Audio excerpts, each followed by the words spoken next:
Welcome to the number one MSU basketball podcast in America. The Final Four is not on the schedule. Join Rod and me, Eric, as we dive deep into the Spartans to get you prepared for every game.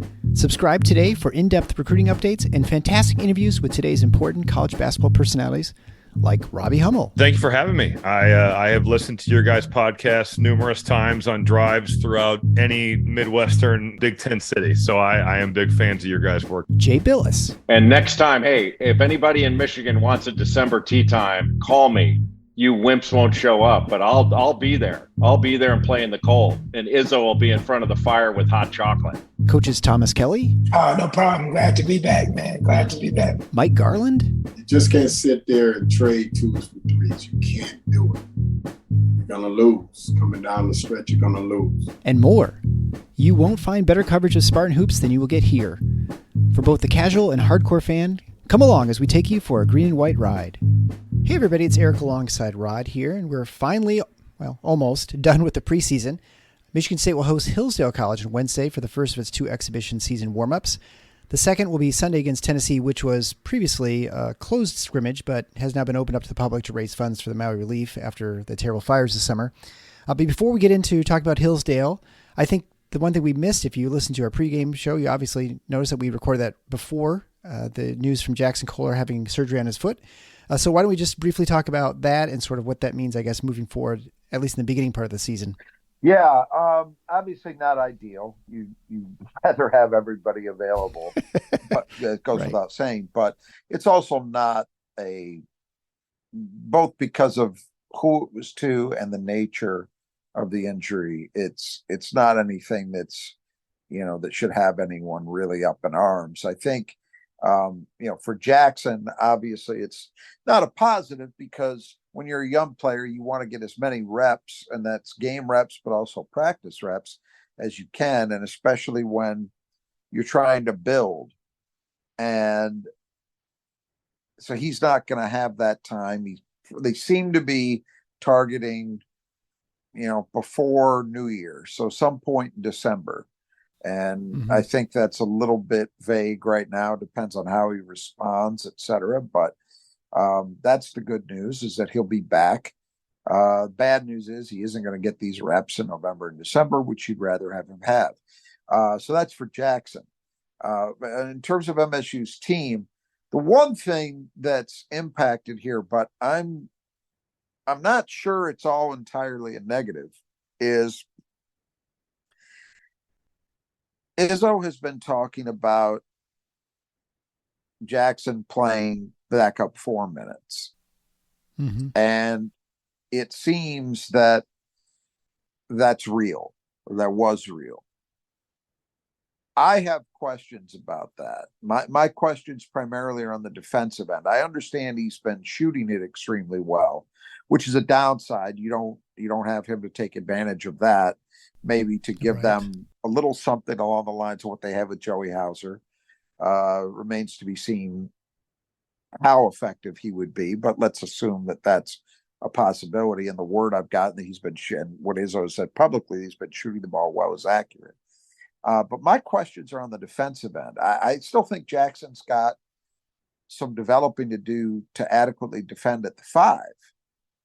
And when you're talking about him defending the 4, there's a lot of different kinds of 4s. Now, if they were intending on playing him only against certain kinds of guys, meaning bigger players, okay, that might be one thing. But, basketball has evolved to the point that a stretch 4 really isn't even, and probably shouldn't be called a stretch 4, because for the most part, you should assume that a good percentage of the 4 men you're going to see on opposing teams are going to be capable of stretching the floor. They're going to be capable of hitting jumpers. That's where I wonder about it. Jackson's gotten in much better shape. I know everything I've heard is that his work ethic is top notch. So I'm sure he has put the time in. I'm sure he has improved. But to me, him playing the 4 is a real challenge. So with him not possible to play that role behind Malik Hall for the first, whatever it's going to be, 6 weeks, 7 weeks of the season, that means you're likely talking about one or both of 2 freshmen, Xavier Booker and Colton Carr. And I have to be honest, I think both of those guys have a better chance of getting up to speed defensively at that position than Jaxon does. More so Cohen than Xavier. I think Xavier's still got some work to do, but on the other hand, Xavier Booker obviously has off the charts kind of potential. I guess my bottom line is, for whatever those minutes are going to require, let's say it's going to require 10, 12 minutes a night. I think I'd rather see those invested in somebody else, one of those two freshmen or both of them, as opposed to Jaxon, and let Jaxon play the 5. That's kind of where I'm at. Now I could be all wrong about this, but that's my inclination. So I it could end up being one of those things that ends up being a positive because you had no choice but to invest these early minutes in those two young guys. And also, by the way, if you're not feeling good about one or both of your freshmen because they're so young, you do have Carson Cooper, who I think is also capable of playing the 4 because he did it some last year. So they are not without options to handle this. This is the great thing about depth, and they've got it. Yeah. And you'd rather have everybody for sure, but available and playing. But if this had to happen, the other thing too is if it had to happen, better than it happened now, because if he does come back at some point around the holidays, that's a lot of time available to him to get him back up to speed before March. So it's unfortunate, but I don't think it changes anything about MSU, their potential, their ceiling, all of that. I really don't. Sure. I suppose the only other thing you could mention is that Jaxon is the one guy that you probably feel most comfortable with as a post scorer.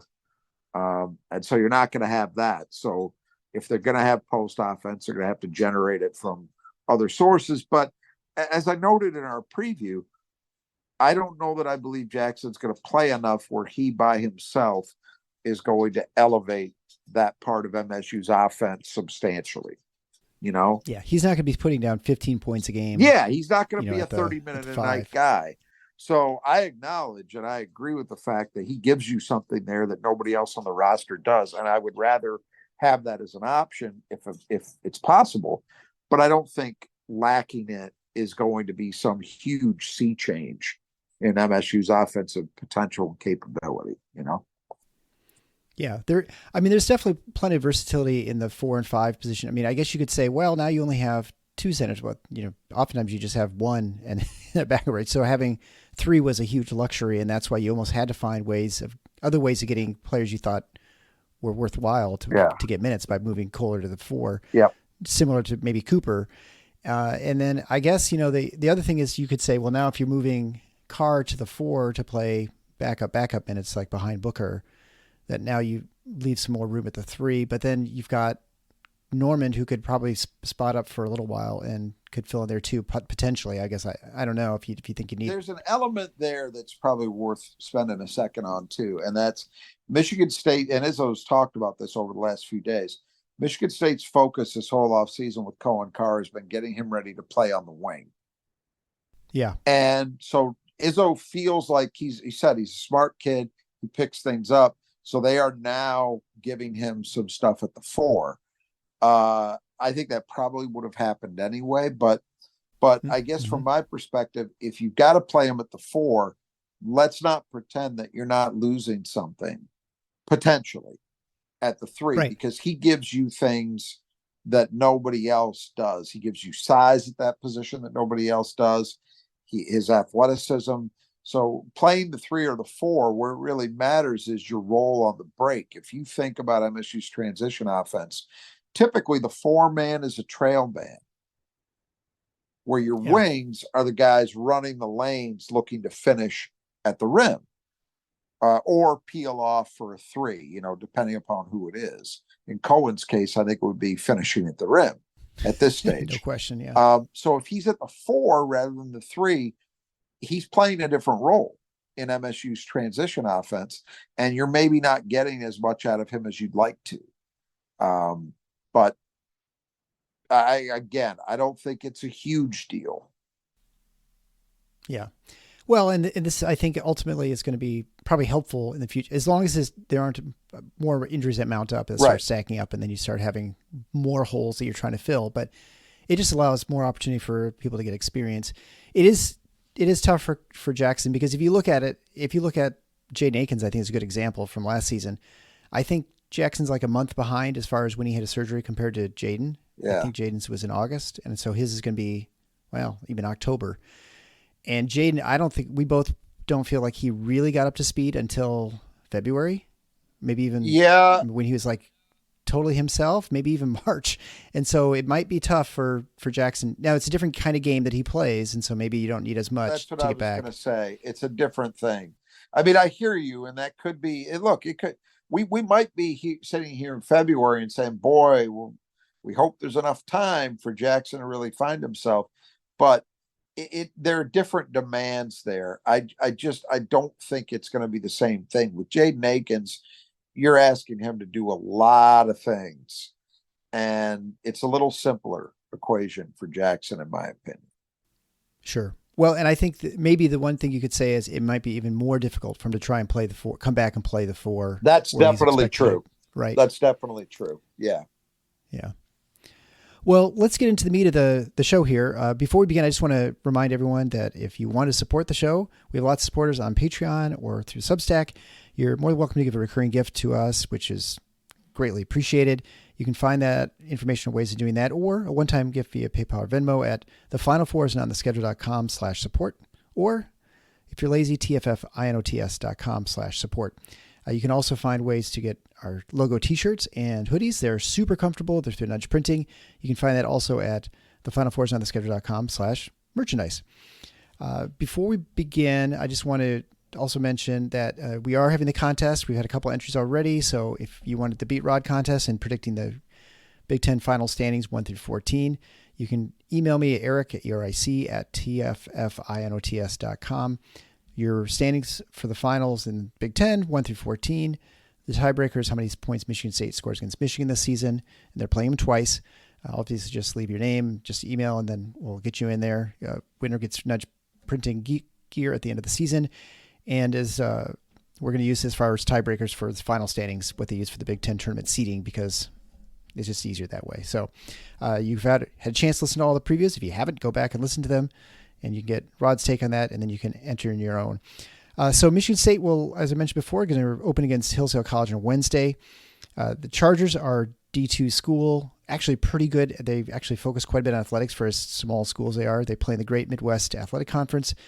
They were 23-7 last year, 15-5 in their conference. They were actually, I think, with the playoffs. I think they went fairly deep in the playoffs. Two years ago they made the Elite Eight. Right. Yep. They really had a couple of years ago. Yeah. Right. They lost 4 of their 5 stars from that team. So this year you would expect Hillsdale to be a rebuilding year a little bit. The one nice thing about this for us, well, I guess let's talk about Hillsdale briefly, real briefly. I know we did a college visit there, and it's a pretty cool school, really tiny. And I feel like the only way you can get there is through a dirt road. But this is a school that does, like I said, it values athletics. But it is D2 school. So this is not even the competition that they were playing, I think, really even Grand Valley last season. Yeah, I was surprised. To show you how little I focus on D2, I didn't realize that they were no longer a member of the GLIAC. And, the GLIAC is the league that, like Grand Valley, Lake Superior, Wayne State, those schools that are probably very familiar to a lot of our listeners, compete in. And Hillsdale left with several other schools a few years ago to join the GMAC. But they've been very good. They've gone to, I believe it's 3 straight NCAA tournaments. And as I mentioned, year before last, they went to an Elite Eight. So a lot of success. They have had a coaching. So, we'll see what impact that has, if any. Their former head coach moved up to the athletic director's role, so the program has been taken over by his top assistant. So you would think that they're going to do things probably largely the same way, but I think in terms of what kind of opposition they're going to provide to Michigan State, the fact that they lost so much from a very good team last year likely would suggest that they're not going to be, this isn't one you would expect Michigan State gets pushed in. And we have had a few of those, a handful of those over the years where, there was a year where MSU lost to Grand Valley in one of these exhibitions. And there have been times like Ferris State, for example, who's at a very good program.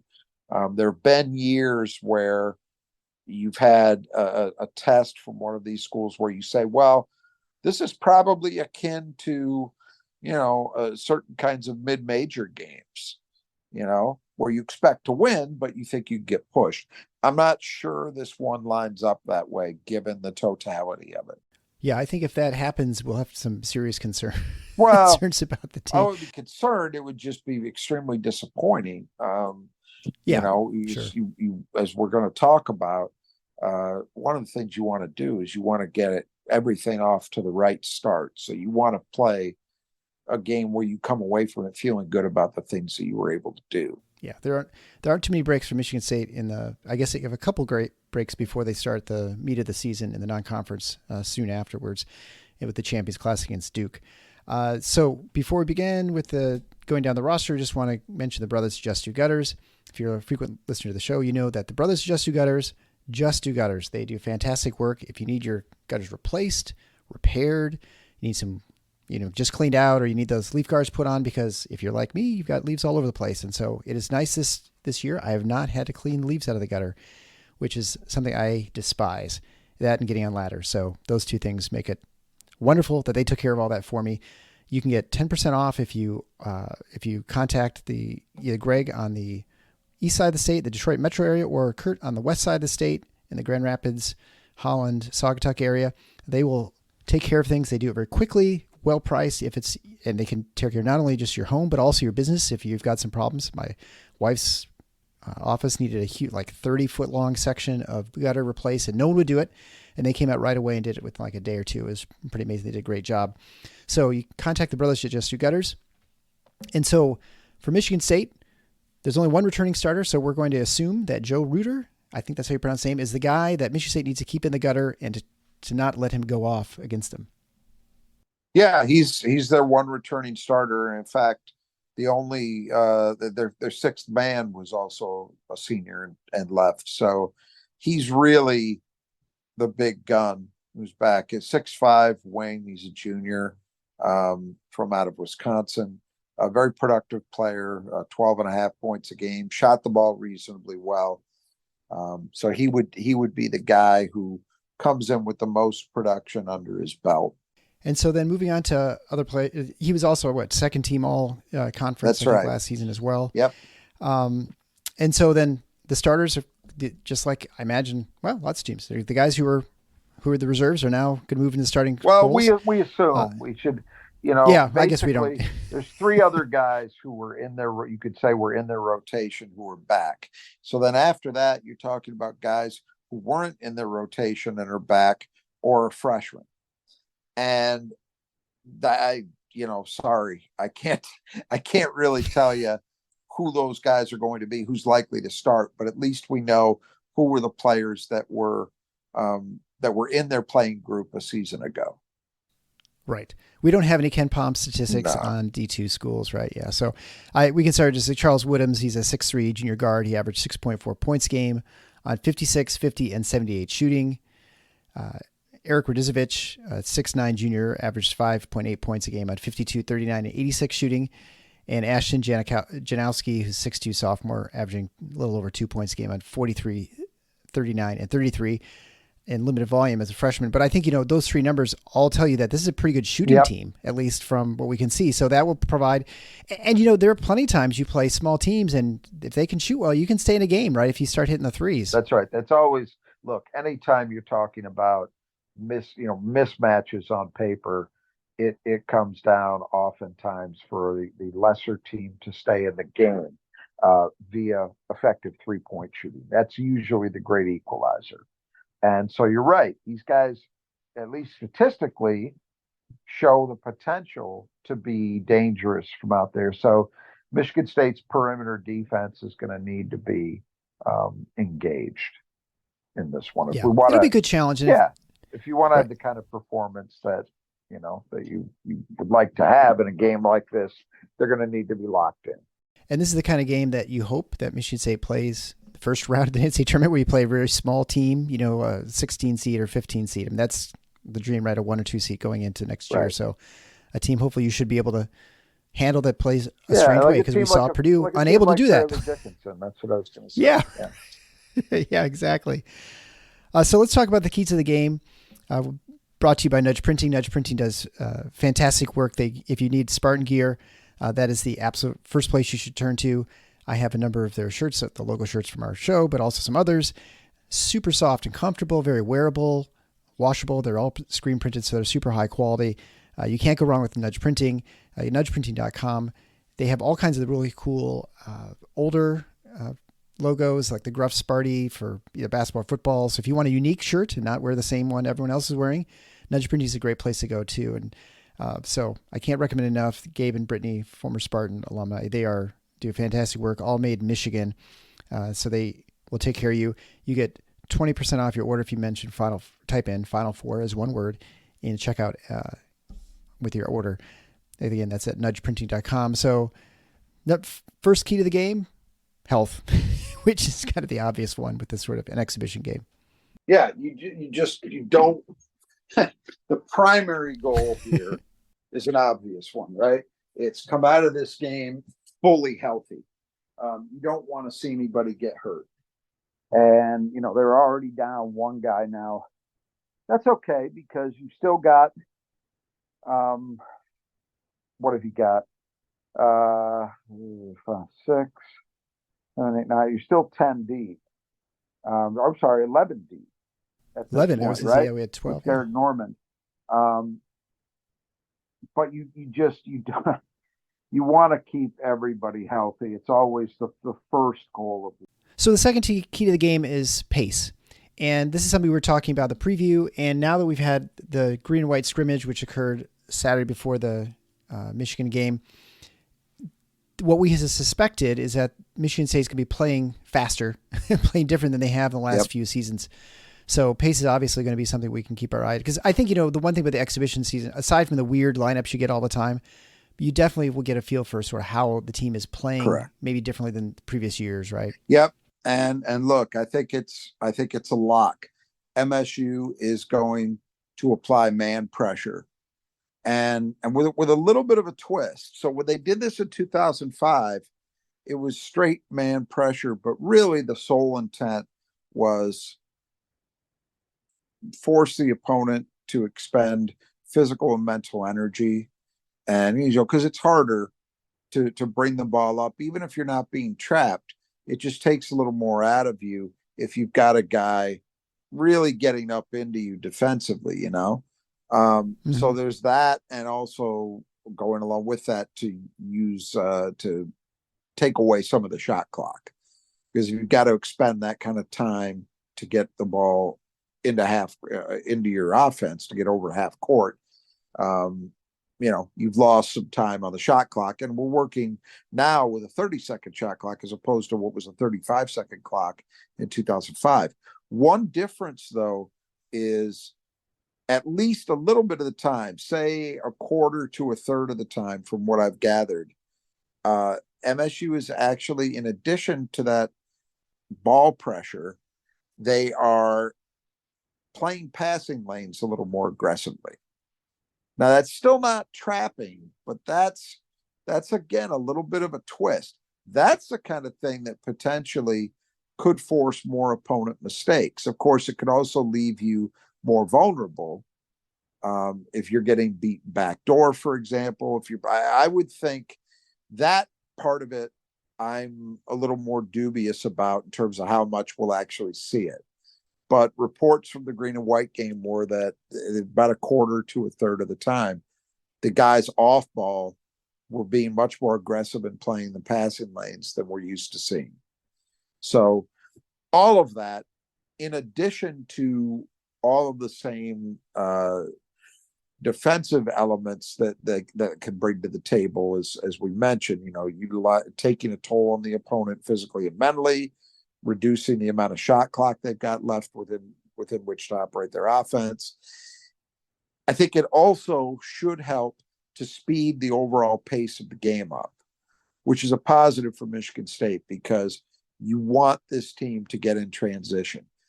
As we talked about in our preview, one of the real weaknesses for MSU offensively last year was 2-point efficiency. They just weren't very good. Well, that's going to happen if you don't really have a reliable post game, and then you're also not doing much of anything in transition. I'm not sure how much different the post game is going to be, but you'd hope for a little better, but it's not going to be dramatically different, in my opinion. But the transition game should be. And that's where Michigan State can drastically improve their 2-point efficiency this year if they are able to get into transition with more frequency. And they should be able to. So all of these things kind of go hand in hand in terms of getting the game played at a faster tempo. I will admit I don't remember the 05-06 season real clearly as far as like exactly how they play. Or sorry, 04-05, yeah. So when you're saying that full court pressure, does that mean like even when they're going to be guarding someone tightly all the way out to the half court line, even in the half court, or do they sort of back off more after that? At that time, it looked more conventional in half court, as I recall. What I'm gathering is that right now, at least, Michigan State is showing some indications that they may play a little higher line defensively. They may be a little more aggressive defensively with this group. And look, they've got the personnel to do it. I mean, every one of those 5 guards, so I'm not counting Cohen Carr, Garrett Norman, but every one of the 5 true guards that they've got is a plus defender, in my opinion, and is at least good athletically. Some of them are better than that. And so there's no good reason why they can't look to do some of those things and be a little bit more aggressive in terms of the level of ball pressure they're applying. And so like if you're looking at the just recent past, like you wouldn't be able to pull this sort of higher line of defense off with Cassius Winston because his he's not built for it. He's not able to do that. He's not built for it. You'd be asking for trouble. The other thing that enables him to do it is just those numbers, the depth. If you're going to play that way, that is going to take a toll. Yeah, you want to exact a toll on the opponent. It's also going to take a toll on you, and so sure, you have to have guys that you feel confident in off the bench. Well, Michigan State, I think, has reason to feel very confident about Jeremy Fears and Trey Holloman. And those guys are going to play. I mean, anybody who thinks and starts bidding, if they see that Tyson Walker is only playing 29 minutes and not 34, get ready and get used to it because that's what they're going to do. I'm telling you. And finally, I know this is going to drifting a little ways from the pace discussion, but when it comes to that pressure, do you foresee them being a little different on the out of bounds as well? Like I felt like the one thing I always remember with Thad Matta with Ohio State, it was always hard getting the ball in, on every out of bounds. That was like, one of his point of emphasis. Yes. So you do think that'll be different as well? Yes, there's some indication of that. I don't know if that's going to be an every possession thing, but it's clearly something. There's video footage out there of some recent practices where you see them working as a group very, very hard on that. And I think that's going to be the case. I'm not sure it's going to be every single inbound situation, but you're going to see more aggressive defense in that way for Michigan State in terms of denial of inbounds. Yeah, it'll be exciting watching plus athletes with actually good coaching too. So sometimes I feel like you have one or the other oftentimes in teams. And so to have both could be pretty special. Well, let's talk about that's the Tom Izzo blueprint. I mean, he's had that a lot of times. So we'll talk about the third key to the game, the freshman. So, everyone saw him in Moneyball, and there's a lot of hype, especially like Cohen Carr who's got, I think, has more hype than any of the 4 freshmen coming in just because of his ability to dunk. So I guess the question is, how do they look when they're actually out there? Yeah, because this is going to be, they've gotten to play in front of some crowds now, so that's under their belt. But this is the first time you're playing somebody else, somebody you're not familiar with at this level. And so it's always good to see how guys react. Now, I'm pretty confident. I think Jeremy Fears is going to look like exactly what I believe he is, which is a very advanced, very poised player. I think the other guys probably are going to be prone to a few more freshman moments, ones that would be more typical, but I'm just excited to see them playing. That's the interesting thing about it. And for them to get their feet wet and actually get an opportunity to go against somebody who's not a teammate. I mean, I know they had that money ball, but that doesn't really count. No, absolutely not. Yeah. To play as a team, finally, it makes a huge difference.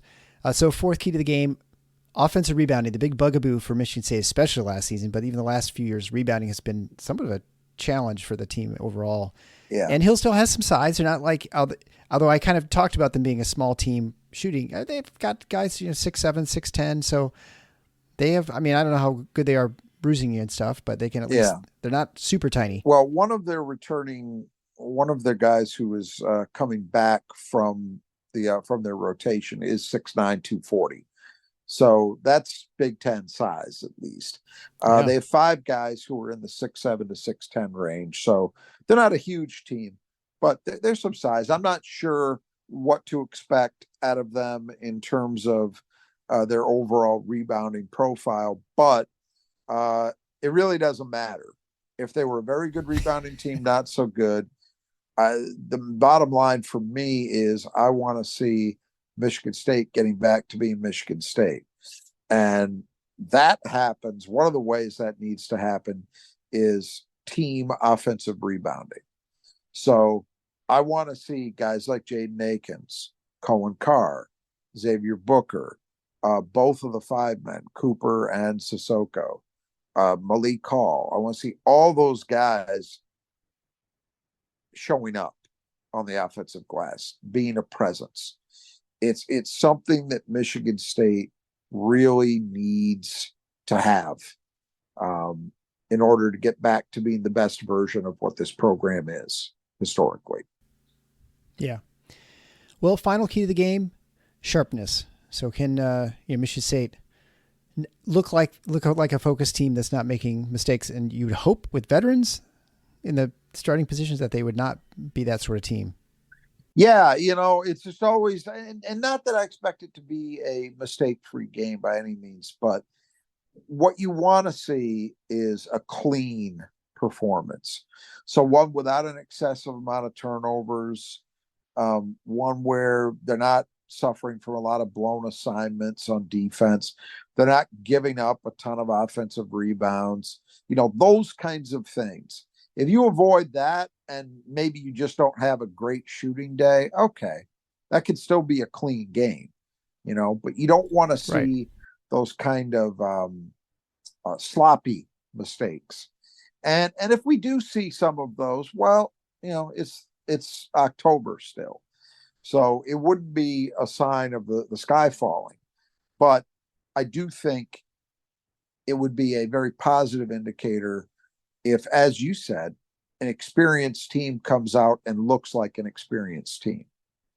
I mean, I don't know if we put, we've talked about Michigan State a lot in terms of, they've got all these guys coming back, and that's why one of the reasons why we're all excited, et cetera. But just the amount of games that this starting lineup has under its belt. I mean, 2 guys in Tyson Walker and Malik Hall that are entering their 5th year of competition. Okay, so they've each got, the 2 of them, well over 100 starts in their careers under their belts. AJ Hogard, a senior who is now entering basically his 3rd year of being a starter. Madi Sissoko, or Jaden Akins, his 3rd year, 2nd year as a starter. Madi Sissoko is the odd man out, and he's still got a full season of starts under his belt and 2 more years before that where he played sporadically. So this is a very, very experienced team. It will be one of the most experienced teams in the country, certainly among the high level teams. They should be. And you would like to think that will show up in certain ways. One of them would be what we're talking about here. They come out and they can play a clean game. Well, I don't know about you. I'm super excited to see them play, and especially after the very challenging football season, it'd be nice to kind of turn the page and move on to basketball. I guess I'm not sure where I go to the game. So for me, on TV, I imagine it's like BTN Plus or something like that, where they have the college students calling the game. Yeah, I think this is TV coverage is. I'm not sure on this one. I know that the Tennessee game, which is next, is on BTN, BTN proper. I think, is it? Yeah. Yeah. I would assume that this is Plus, but I haven't looked into it yet, to be honest. Well, I will be in person, so I will be able to see the game. And I suspect, oftentimes these exhibition games, it is sparsely populated in the Breslin Center. You'll have the zone and you'll have some other people, and not mostly empty, but you'll have lots of empty seats. I suspect this year you're going to have a little bit less of that, and I think there's going to be a bigger crowd for this opener than we'd normally expect. You would think, right? Because in part because of the enthusiasm around this team. Yeah, it's Big Ten Plus, 7 p.m. on Wednesday. Okay. You would think so, in part because of the enthusiasm around this team, but also in part because of, as you say, the sense of longing in the Michigan State sports fan base to have something to hold on to that's positive. And basketball certainly seems ready to provide that. Yeah, thank God for Izzo and the basketball team, because they've been although the football team's had some success recently, there've been some years they've been struggles, so it's kind of nice to have. Yeah, I mean, it's nice to have both, right? It's not many places have that. It is, and but I've had these discussions on the internet from time to time, but it's not it's not that long ago, 18 months ago, maybe even a little less, where I recall a lot of people talking about how Tom Izzo needed to learn some things from Mel Tucker, how you handle the portal, etc. Well, where are we? Where do we sit now that it's all come home to roost? And I'm not saying that things like using the portal should be verboten. I don't believe that, and I don't think Izzo believes that. But I guess my fundamental point is the idea anyone would ever have that a Hall of Fame basketball coach needed to learn things like that from anybody, never mind the coach of another sport, was ludicrous to begin with. And honestly, if you ever thought that, I just hope you weren't dumb enough to actually utter it to anybody. Right. Yeah, there is no question that coaches have the game pass them by, they lose their energy or whatever, and you see it all the time, right? I mean, I was at Iowa in medical school, and I watched the final years of Hayden Fry in football, and there's no question that had tailed off. But the notion that it's tailing off because Michigan State's a 10 seed or 11 seed in the tournament or something like that is a sign that this program's circling the drain is totally different than. I mean, you can tell when programs and coaches are sort of falling behind. That has never been my impression. I guess people worry about like very early alarm bells, like way off in the distance, I guess. But I think you have to give someone who's been so successful for so long the benefit of the doubt, and their coaches, where it never leaves them. Like we mentioned before in the pregame, Rick Pitino. I mean, Rick Pitino's a guy who's been successful, and he's Krzyzewski. I mean, Bill Self, Dean Smith, Roy Williams, I think was too. Roy right? Williams, Yeah, there are plenty of players. Lots of examples. You're absolutely right. I think people worry about, look at what happened to Jim Boeheim. Well, yeah, as you say, that's not inevitable by any means. And in fact, there's plenty of reason to suspect that it won't be. I think the biggest thing is, what does the energy level look like?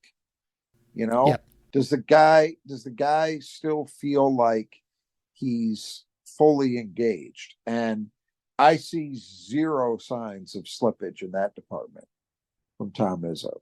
He is ready to go. So until you see that change, I don't think there's much to worry about. Yeah, I think you see him pounding the table as much as you did before and pump his fist. And the only difference is he doesn't look like a baby like he did when you watch those videos of 2000. Yeah. During that chapter. And maybe we'll get another one this year. I'm also excited to see the new scoreboard. It looks pretty cool. Yeah. And I'll see what it from my seats.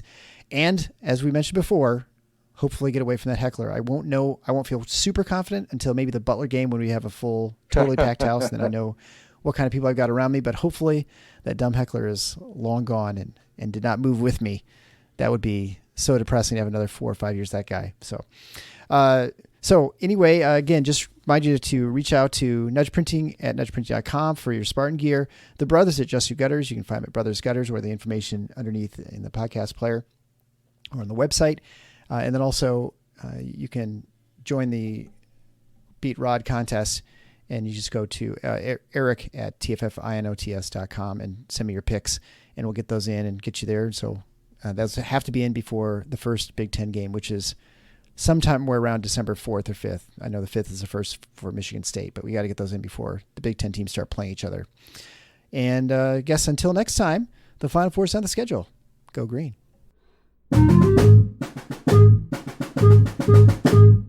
Thank you.